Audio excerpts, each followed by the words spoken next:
আসসালামু আলাইকুম এভরিওয়ান, সবাই কেমন আছেন? আশা করি সবাই ভালো আছেন। আল্লাহর অশেষ রহমতে আমিও ভালো আছি।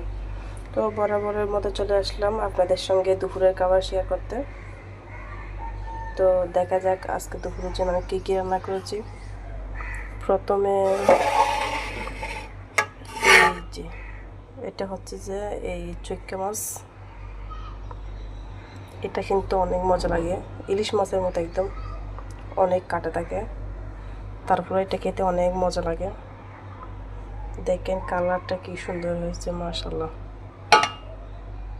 তো এদিকে আরেকটা আছে,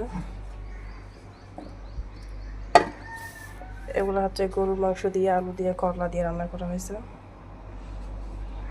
দুপুরের জন্য। তো কেমন হয়েছে সবাই জানাবেন। এই ছিল আজকে আমার দুপুরের রান্না বান্না। সবাই ভালো থাকবেন, সুস্থ থাকবেন। আল্লাহ।